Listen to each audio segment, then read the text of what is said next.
Sex is not concern. Sanda of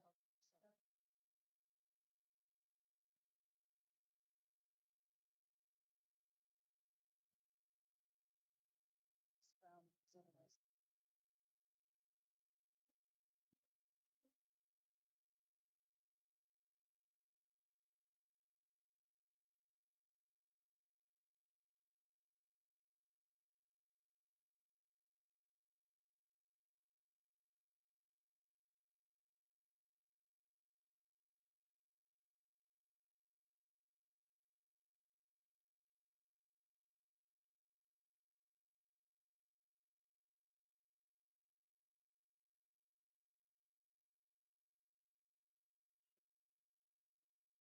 Going. You can put this on.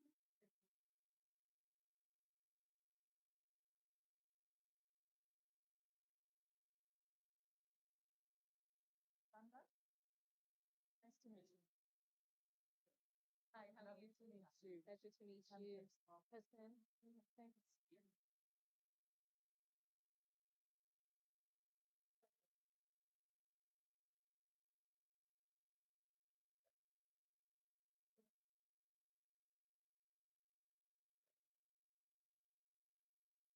If I can invite you, please, to take your seats, we will begin with the next panel. Hello. I'm very well, thank you. Oh, who's this? That is so cool. Thank you. Kia ora. Yeah, exactly. Indeed. Comes from the mountains in the North Island. Wow. Okay. Know if anybody wants. Yes. For I using think this. Sanda, can I invite you up? And yeah, we'll put the speakers here. We have one speaker arriving late, so we'll leave that free until they arrive. Sure, no problem. For using one. Yeah. Or would you be going to the podium? No, we're staying seated. We just seated and having a chat. Yeah, exactly. Whatever you're convenient, whatever you have. You have a number We of have one more hand. one more. Okay. I think if you don't mind wearing this, I would do that. And if we can put the one more handheld there, it'll be easier for the latecomer. If we put the one more handheld there, it's easy for him to arrive and. Okay.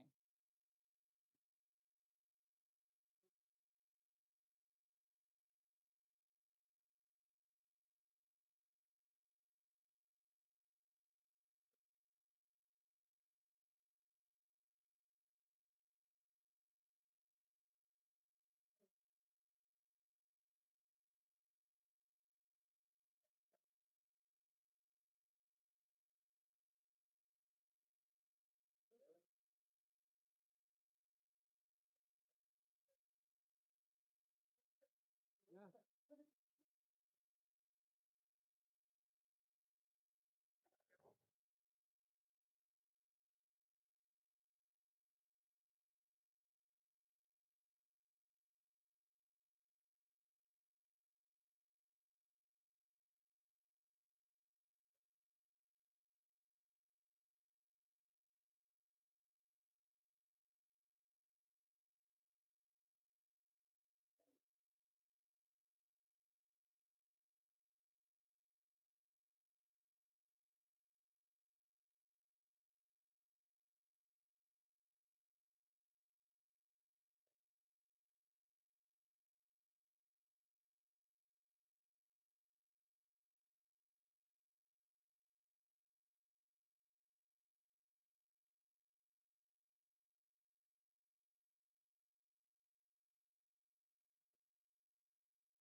How are we doing?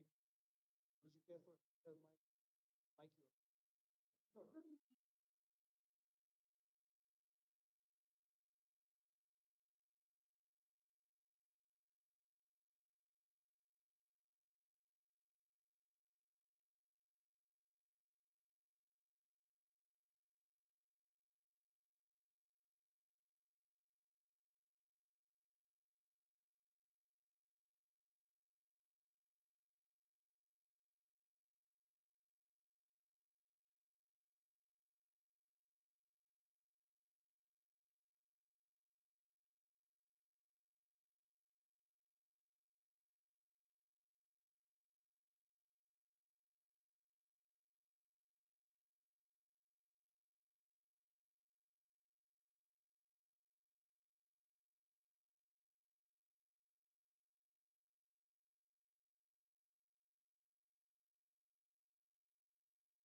Okay. You're going to start straight up, Masamba?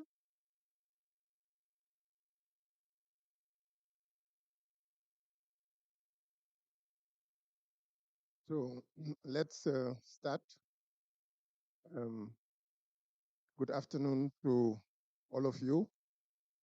I'm very pleased to welcome you to this session, which is a very important session, an important topic, and we have great moderator and distinguished panelists.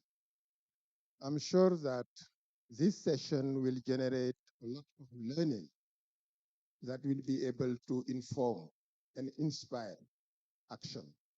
So I would like to thank Kirsten and our distinguished panelists for accepting our invitation to come here and contribute to this session at the UN Climate Change Global Innovation Hub. We are grateful. So thank you for that. I will take just some minutes to introduce the Global Innovation Hub.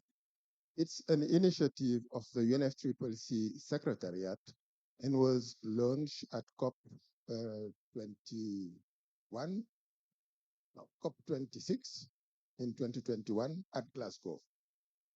And then we have a one-fold vision that is very simple and straightforward. We want to mobilize innovation to support the many people and the planet. And we have a twofold mission. The first component is to contribute to the acceleration and the upscale deployment of existing solutions. When I'm saying solution, I do not mean only technology. It's about innovative technology, innovative policy instrument, innovative business model, innovative financial instrument, and innovative cooperative approach, new pattern of working together. And then the second one is to contribute in accelerating the development of the missing solution.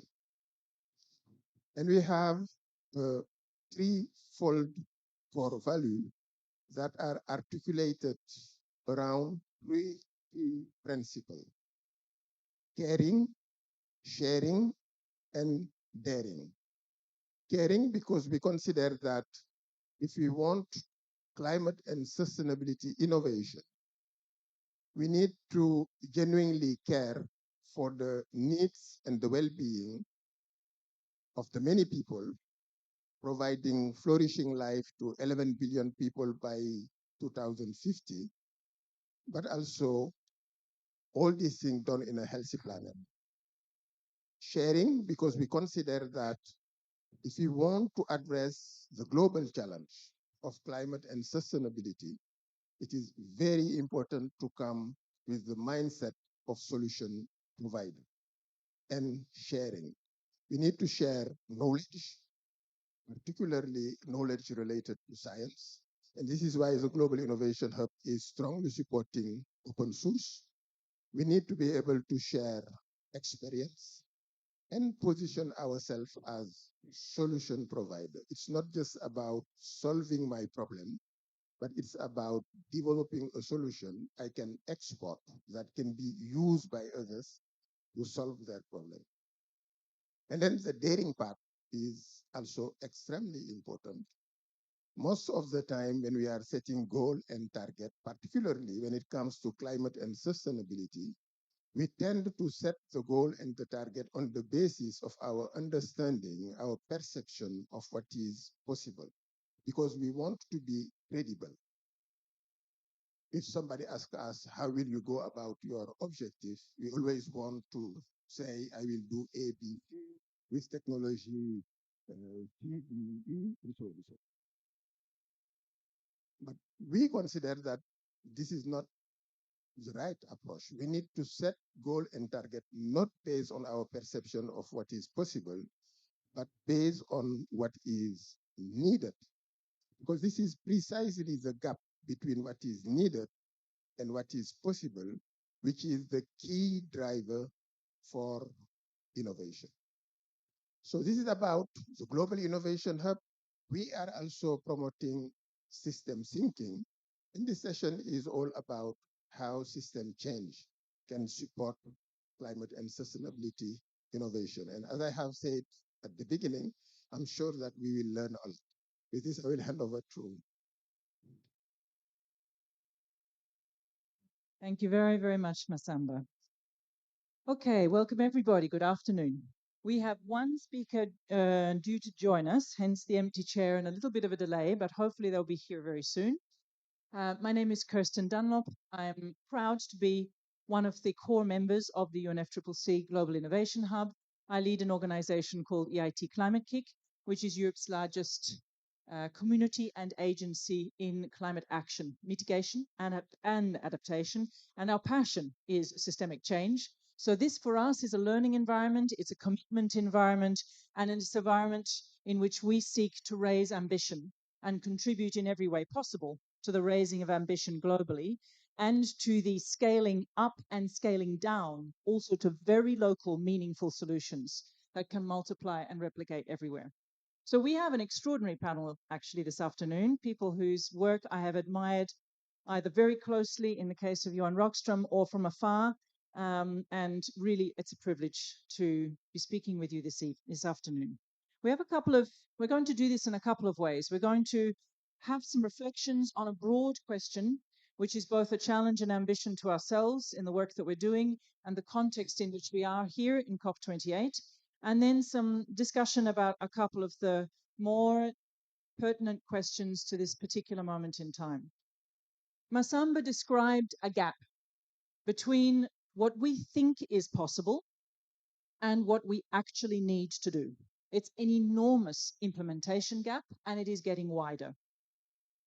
This session is very much about how can we expand the space and the pace of climate action through innovation. What does it take? What does it require in terms of mind shifts, practice shifts, and how do we acknowledge and address the fact that we are doing that in a context that is changing, not a stable context of an extended present, but a context of extreme volatility and polycrisis. So how does innovation enable us to transform in polycrisis? Thank you. It's my great pleasure to be joined here today by Emilce Coude, who is the Secretary of the Pontifical Commission for Latin America, by Sander Ojambo, who is the CEO and Executive Director of the UN Global Compact, and by Johan Rockström, who is the Director of the Potsdam Institute for Climate Impact Research and a professor in Earth System Science at the University of Potsdam. And we will be joined by Ibrahim Thior, who is the Executive Secretary of UNCCD. Okay, let me start, if you wouldn't mind, and let me just check that Emilce is right. Have I got that right? Right. Okay. Emilce. Sí, ya.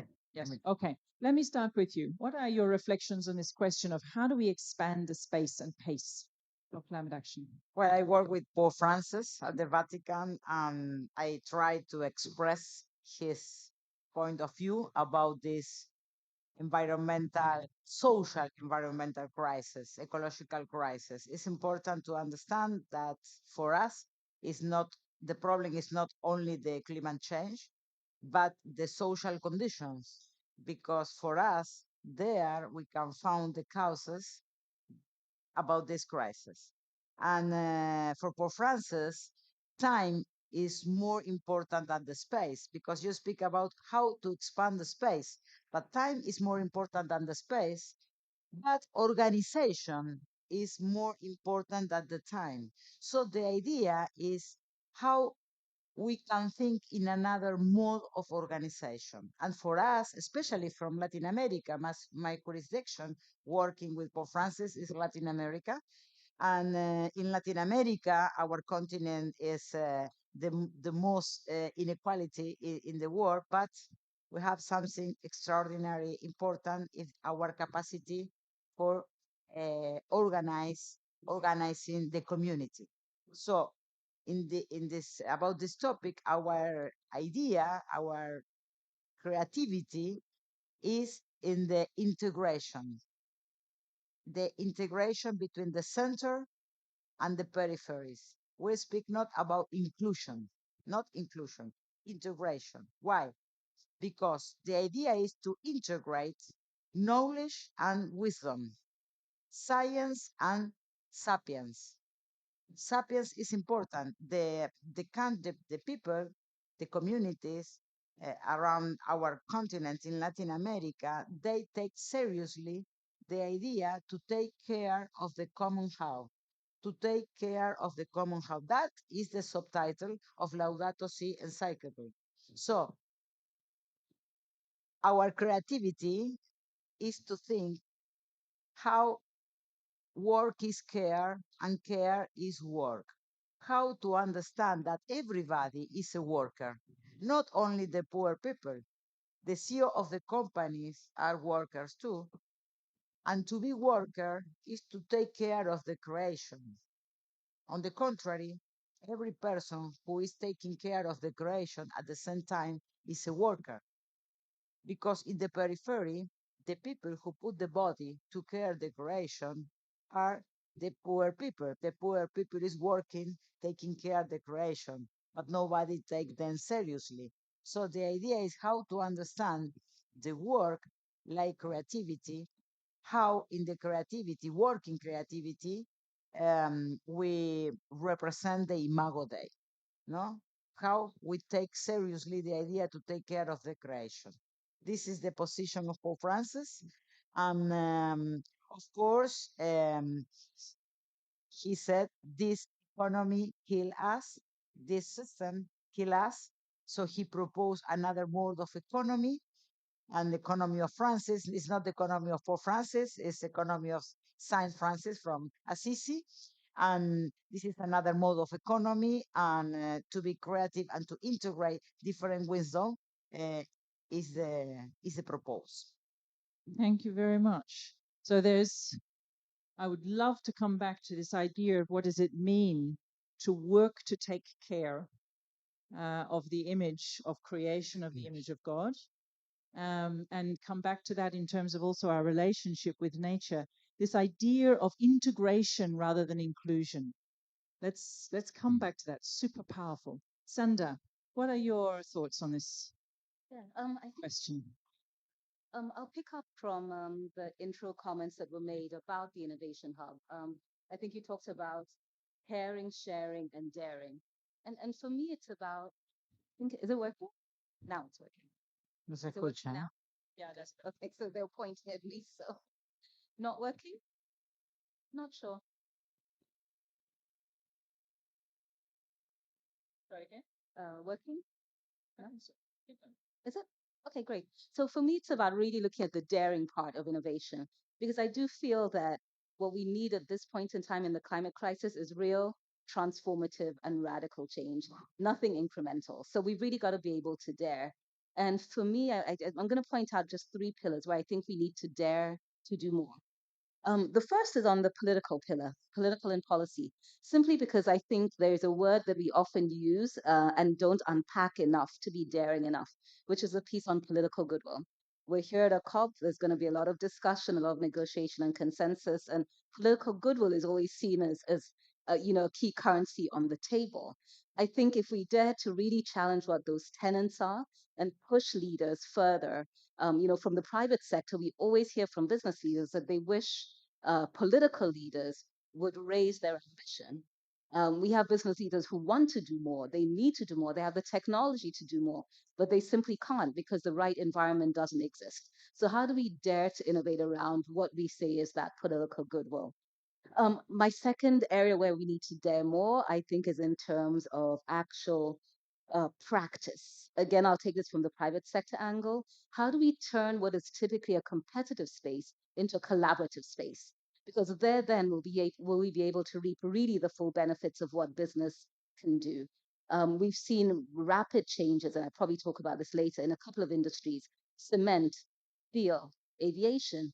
10 years ago, we wouldn't have believed that the changes we're seeing now in their business models and their attempts to decarbonize and green would have existed at pricing that is also relatively affordable. So how do we push further into a more collaborative space around business? And then the third for me is in terms of product. And for that, it's I'll speak to us as citizens, as human beings. And as she said, what is our relationship in nature? How do we dare to be more thoughtful about consumption and production patterns, about the right types of products that do make a difference around green and what we need to do in terms of conserving and protecting? So 3 dares for me: policy, practice, and product. Thank you very much. And I find it particularly interesting, this challenge to us around shifting from competing to collaborating in order to. And if we think about the recent example of COVID, we discovered that it was possible to bring radical collaboration together. So what does it take for us to expand that space of engagement? Johan, what would you add to the question? Yeah, I would say it's really important to be at the innovation hub of the UNFCCC, because I would argue that today we're underestimating both the need for innovation and we're underestimating the potential of innovation. And I'll give you some scientific support for both of those. So on need for innovation, we meet here in Dubai with three entry points. Number one, we're not making progress. Number two, we're following a pathway to disaster, 3 degrees Celsius. And number three, we're running out of budget. 250 gigatons of carbon dioxide, equivalent to 6 years of emission. Then we've eaten up the 1.5 degrees Celsius budget with a 50% chance of success. And we know that 1.5 is a limit. It's not a target, because go past it and we risk with high likelihood to cross a number of tipping points. So no progress, 3 degrees Celsius on the path, we are running out of budget. That to me is a signal that we're underestimating the need for innovation. The pace of reduction of emissions globally must average between 6 and 7% per year. We've never done anything like that in the global economy since industrialization 250 years ago. We're still increasing emissions with 1% per year, and we've followed a pace of 2% per year over the past 30 years. You all remember the Green Revolution that gave Norman Borlaug the Nobel Peace Prize. That was the Green Revolution. What did that mean? It meant that we doubled yields in one generation to lift out billions of people out of potential poverty in Southeast Asia. 2% per year of yield increase. That's what we consider a revolution. Now we're talking about doubling that, no, sorry, tripling it in pace over the next 30 years. So it's an energy revolution. Then we have another carbon budget that we have to deal with, which is equally important, which is to phase out the global food system from being the single largest emitter to becoming a massive sink of carbon. This has to happen simultaneously, because the only reason why science gives us a remaining 250 gigatons of carbon dioxide for an orderly phase out of oil, coal, and gas, OPEC number one here in Dubai, is that the models have already factored in very optimistic assumption that agriculture will quite magically go from source to sink in 30 years. Dear friends, that's an agricultural revolution, faster than the green revolution. So this is another need for innovation. Now, the interesting thing with these two massive needs for innovation is that we're also underestimating the potential of innovation, because we have so much evidence that we can actually exponentially phase out fossil fuels and scale green technologies in the energy area. And we have vast empirical evidence that we actually can feed humanity within current cropland in sustainable way. The whole nature positive, regenerative agriculture, ecological intensification, sustainable intensification. You can Google any label on this and you'll get so much science in the open access space, I think, Henry, which gives us the support that this is doable. Conservation agriculture, agroforestry, water harvesting systems, integrated watershed management. We have so many options to scale. I had a discussion just 1 week ago. I won't name his name because I don't think that he will want this to go out in public yet, but he's the CEO of the world's largest, you'll probably be able to find it when I give the evidence here, the world's largest provider of technology for energy, for engines in commercial shipping in the world. He tells me with the right price on carbon, we could phase out marine diesel in 5 years. 5 years. And I ask him, what price would you need? 300. 300 US dollars is done in 5 years. We can introduce these technologies. They're ready to go. We can scale them. They are not in the pilot phase at all. Um, the shipping industry is ready to go. They're actually very attractive. They have multiple different renewable, biologically based, from methanol to different forms of biodiesel. It can be done very rapidly. Just put the right policy in place and we will innovate. So I think both the need for innovation and the potential for innovation are underestimated. And this is really worrying. Let me just give you the final carbon budget, which also needs to deliver, which is on carbon dioxide removal. Did you know that the only reason why we have this orderly phase out budget is that the models have not only factored in optimistic assumption on food system transitions, but also massively optimistic assumption on scaling carbon dioxide removal, carbon capture and storage, carbon capture utilizations, direct air capture. Well, scan off that market and you'll find that anything of a carbon price of roughly 300 US dollars, and you'll start really rapidly scaling, and you'll basically make coal uninteresting on the market. It will simply not be competitive anymore.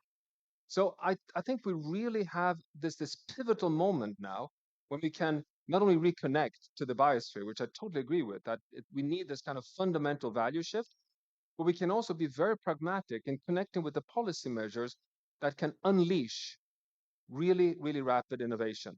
And I would be doing myself a mistake as a scientist if I didn't close by saying I believe that setting scientific limits or planetary boundaries is not limiting innovation, it's on the reverse. It's actually putting even more pressure on innovation. I think engineers and novel thinkers find it even more stimulating to say, okay, so I have a finite budget. It's a really narrow space. I have to be even more clever in becoming efficient, circular, and innovative.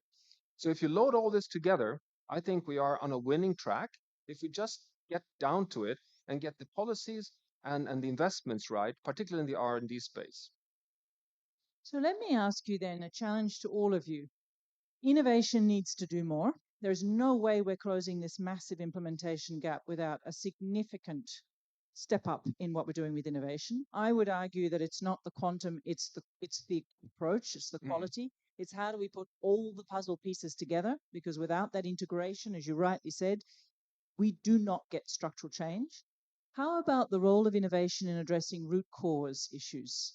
We have in the need to dare to change policy, economic models, economic thinking based on extractive consumptive practices, and short-term, an obsession with short-term thinking. How do we leverage and use innovation to go after that?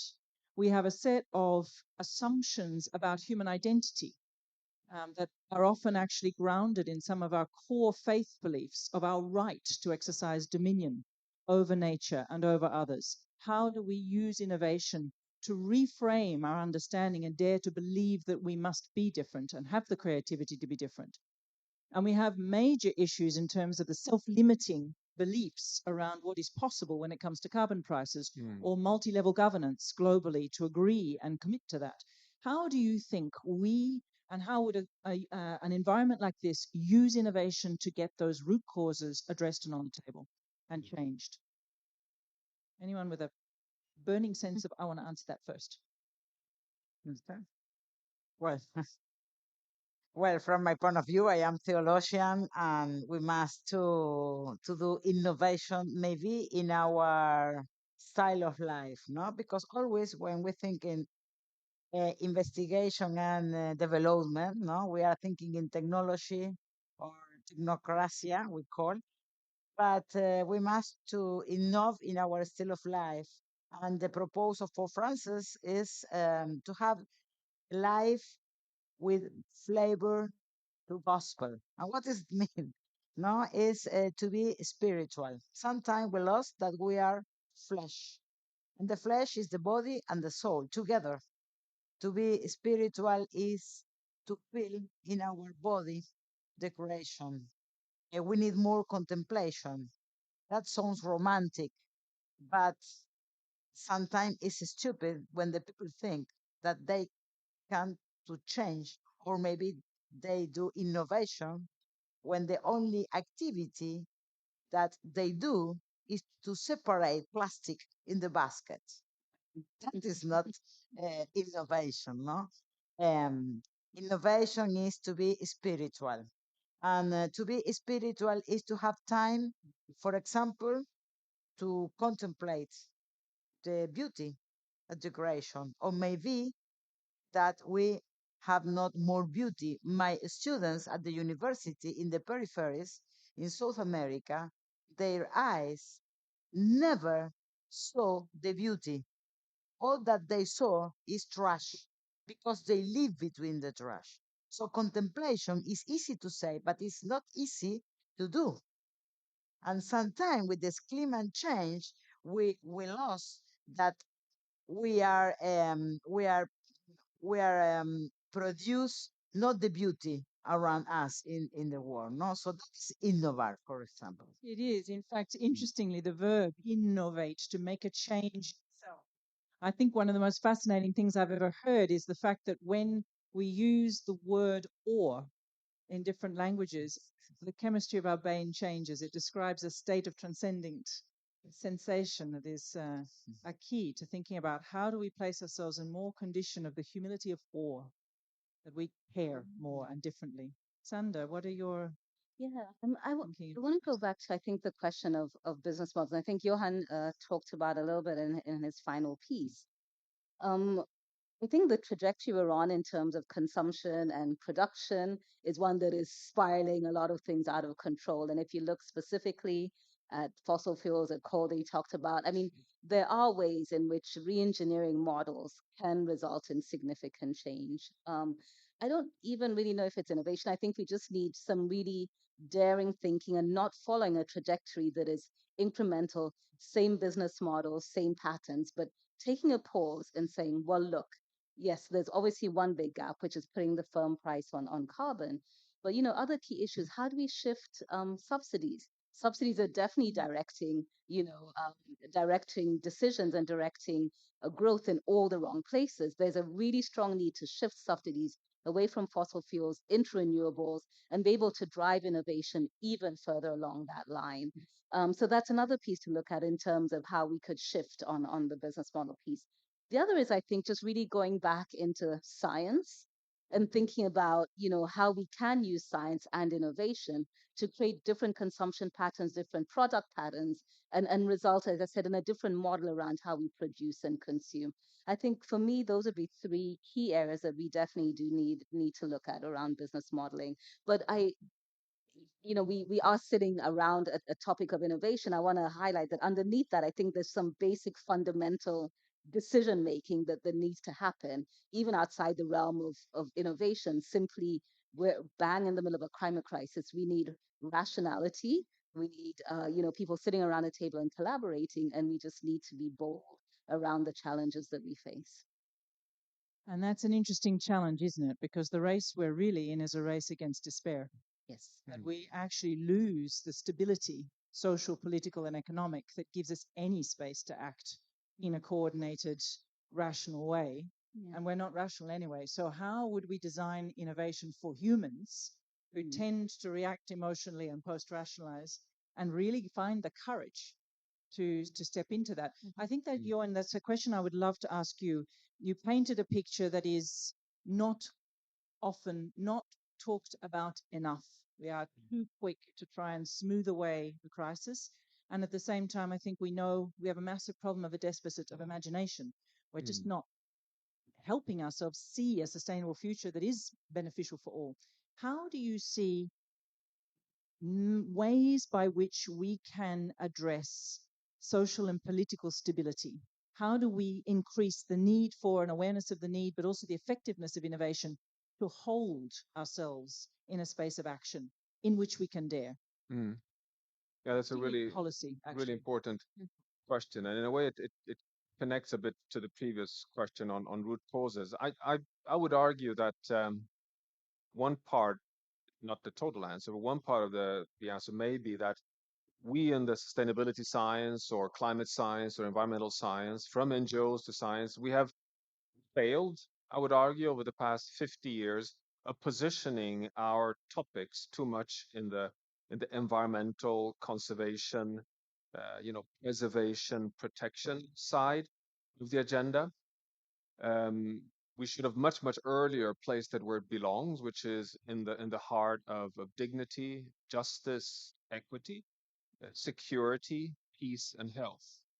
That today the climate crisis is all about stability in societies. It's about nation states' ability to provide not only equitable, but also stable conditions. We see risks of collapse of societies, of communities.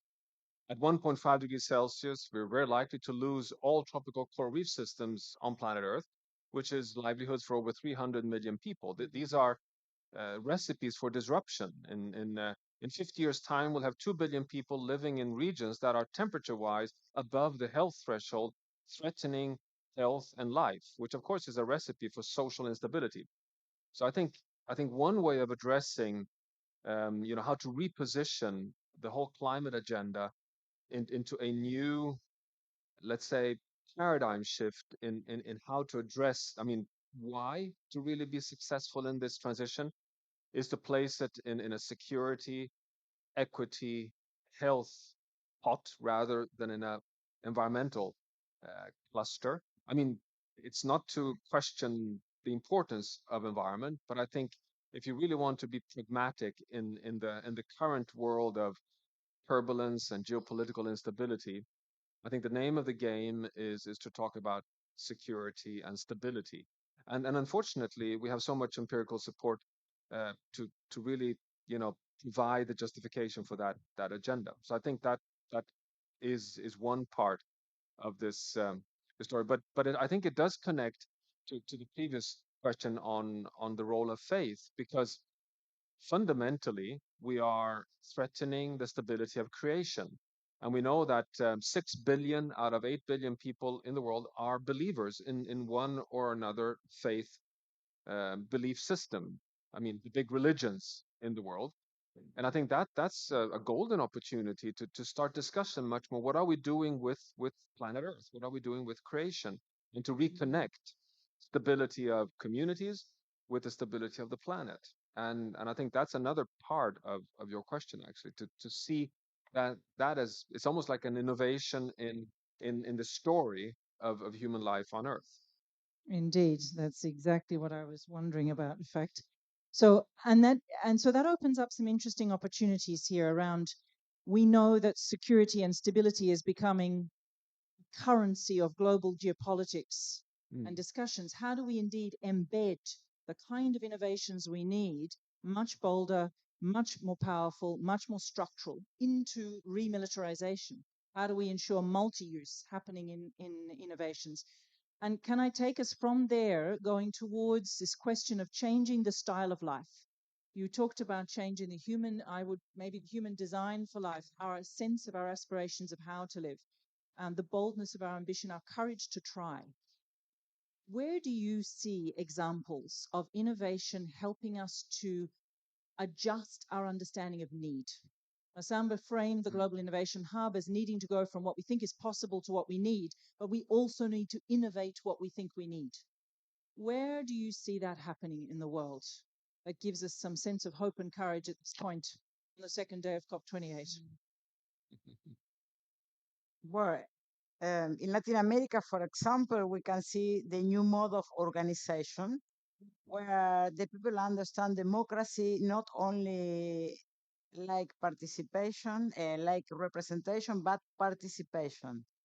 And this mode of organization is interesting because the leadership is coming from down and not from up. And the leader is not an individual, but a community. So we have three big examples. One is the REPAM, the Red Pan Amazonica, where people from different countries they take seriously one problem that is common between Brazil, Ecuador, Colombia, and they have a new mode of organization outside the states because the states are not strong to take solution for that. So the community take the decision to organize alone and start a process. They don't know exactly where they are going because the strategy is not at the beginning. At the beginning is the unity. The unity because they are going to die. So they take the decision to be in union and then start to work and start a process. And that is another mode of participation, and that is innovation. Indeed. And in fact, it produces a collective intelligence, a capacity of agility, resilience that will be Exactly. enormously helpful. Thank you. Johan, any thoughts on this? Well, I must say that this is probably one of the questions that have few answers so far. We don't have much empirical evidence of really seeing changes in how we humans in our lifestyles express our needs. It's rather that we're still on the conventional pathway that uh, the more economic growth we have, the more we consume. And we're still living in a world where the rich minority overconsume so much that they're causing, 1% of the richest in the world causing 40% of the climate problem. So we're really not making progress here. Do we have any elements of success? Well, of course we do. I mean, I agree on organizational change. We have many land and water management approaches in water scarce regions of Africa, for example. But to give you two examples in the more in the regions of the world that have the biggest responsibility for causing the problems, I had an exchange with Helena Hermansson, the CEO of H&M, one of the world's largest, as you know, retail for clothing in the world. They have now decided that they in any store of H&M, you can return uh, any clothes. It doesn't have to be H&M bought clothes, but they are responsible to return them, and they will either reuse or recycle them. So you have a recognition, the writing is on the wall, that the linear production system doesn't work anymore. You cannot just exploit, produce, and waste. It has to be closed as a cycle. And I think that is a path in the right direction. And then I think you can see also in some interesting cities around the world, take Copenhagen, Amsterdam, where you are basically changing mobility in a very significant way, away from internal combustion engines, prohibiting them even in large parts of central urban areas, but also making alternative mobility. I mean, public transport to cycling, really as a if any one of you have been in Copenhagen, the largest risk as a pedestrian to be run over is not from a car anymore; it's a bicycle. It's really interesting. You have actually bicycle congestions in the morning, and that's, I think, a positive. And these things, but it's happening much too slowly. Yeah, and my question actually is how do we accept the fact that one of the things we need to do is create rituals of farewell? How do we systematically, globally give up on the idea and say goodbye to the idea of the car as an individual mode of human transport and let go? It's an interesting question around how we get art and creativity really firmly into this. Sandra, what are your thoughts about examples of from UN Global Compact, perhaps? Yeah, I'll think about one. And actually, Johan just spoke about fashion and retail, and I was really gonna mention that because I do think there's a couple of very forward-looking retail houses that are really addressing, the fact there's an enormous amount of waste that just goes to landfill from fashion. But let me look at it from the other side because I think in the bioenzymes industry, we're also seeing a lot of innovation around that, and specifically around more water efficient usage techniques, things from clothes washing to dishwashing to how energy efficient a lot of the machines can be. So a couple of companies we're working with are really leading the chart and the path on that. But I think one of the most interesting conversations I had was in September at the Africa Climate Summit. And it's a different way of looking at innovation, but it was really around how would we, in line with, who has the resources, where decisions are made and what we do, take the approach that we can imagine or innovate around what this next phase of climate action, climate investment could look like for the African continent. And I really thought, in the realm of imagination and innovation, and then a number of African leaders have spoken about this, the real need to look at the continent as an investment destination and not an extractive source for everything that we need to do around energy, climate, food systems transformation, and all of the inputs that are required for the digital transformation as well. So there's a huge opportunity, I think, for all industries across the board to really rethink again what they do around resourcing, what they do around building capacities, for those who are going to work in the industry. So a real just transition type approach. And then one where you actually shift the balance, as you said, we're not looking at the 1 to 99, but how do we get a 50-50 across a renewed opportunity to reapportion resources, skills, and opportunities for transition. I think for me, that's a massive, and I don't want to use the word experiment because we really must not experiment at this point in time in the crisis, but it's a massive opportunity for us to take any innovative model and look at it extremely differently. Interestingly, we had a reflection yesterday in a panel on the second of this series about the critical role of provisioning systems and how we actually take a whole continent and think about it as a full spatial planning for provisioning systems for the flourishing lives of billions. Okay, I'm going to ask each of you to finish this session with a reflection on with a challenge and an invitation to the Global Innovation Hub for what you think its role should be at this COP and in future COPs in the heart of the UN process. But before I do that, is there anyone in the audience who has one burning question that we might wish to address?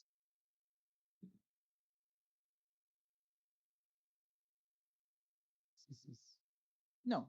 Okay.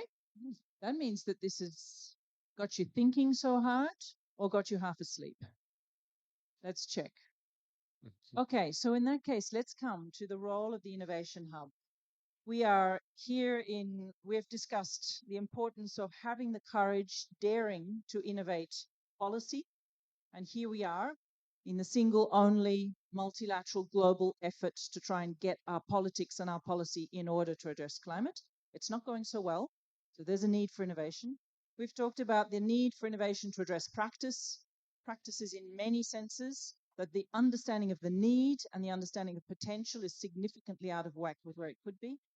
The importance of products, and in fact, changing the whole notion of products as having multiple properties and value accruing to many over time through circularity. The importance of belief and what that opens up from us. How do we learn from the poorest organizing themselves differently because of a belief in the importance of survival, resilience, community, collective solidarity, and translate that back up to the top? And we've talked about paradigms. How do we shift from individual mobility through cars to bikes to living differently to changing the design of life? There's a space for action, it's a space for possibility, for moving from limiting factors to enabling beliefs. What would you wish this space of dialogue and action to be doing? To start. Yeah, I think my key word for the Innovation Hub would be confidence. And what I mean by that is the following: when we look at exponential social transformations in history, in contemporary history and far back, we know evidence-wise that it's not at the moment when everyone agrees and everyone is ready to step on board that things shift. It is when you have a large enough minority that are the early adopters that show an attractive new way of life that tips over and becomes the logic for the majority. That's what happened when Steve Jobs showed this one the first time, which killed Nokia, Motorola, and BlackBerry overnight, and the whole Finnish economy, by the way. Did we care about that at the moment? No, not really. No soft landing there. Or when we abandoned slavery. It's the same thing. We did not everyone agree, but there was confidence. There was confidence enough that the writing is on the wall, there's no return, and we're going to tip over. And I think the UNFCCC's Innovation Hub has a special responsibility and opportunity here to start adding up the evidence and being a place where you start to aggregate the evidence to give confidence that this is like a point of no return, because that's when finance and banks and companies and cities will really start shifting. It's only when confidence really makes it clear. I mean, we start to see this in the car industry in Europe, for example. It's a race to electrification, to be honest, not because they want to save the planet, but because they want to survive as a company, because they've tipped. It's a confidence issue. So I think that would be my keyword. Thank you, Jon. Sander. I'm trying to think about something that hopefully you're probably not doing. And I know you're working on scale, you must be working on scope. So I'm trying to think, how do we move the conversation in this era of polycrisis? Because attention is just it's so divided. right? But how? And it is possible that climate is at the heart of very many of the solutions to the poly crises that we have.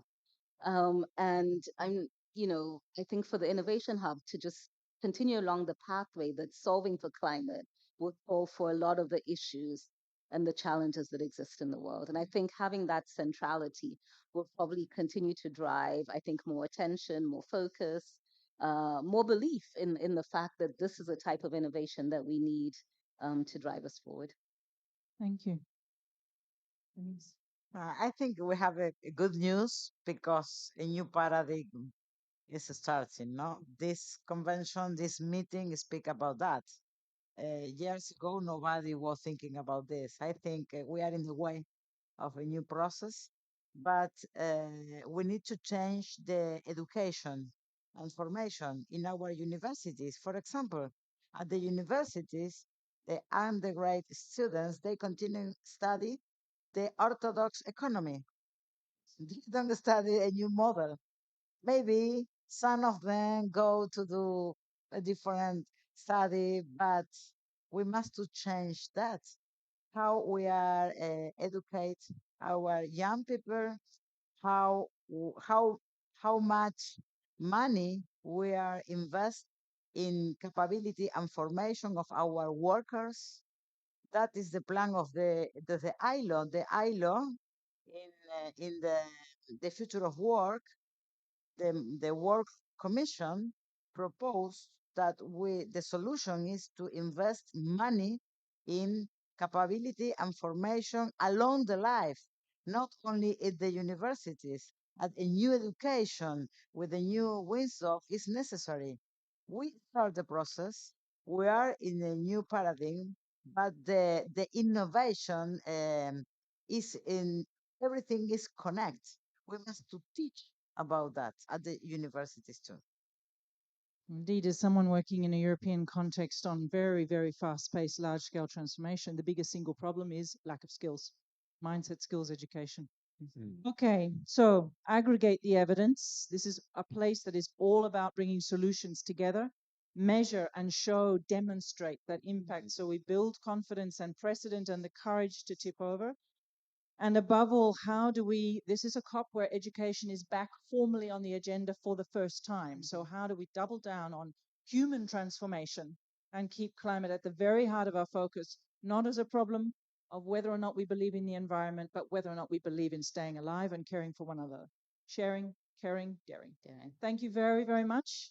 Thank you all.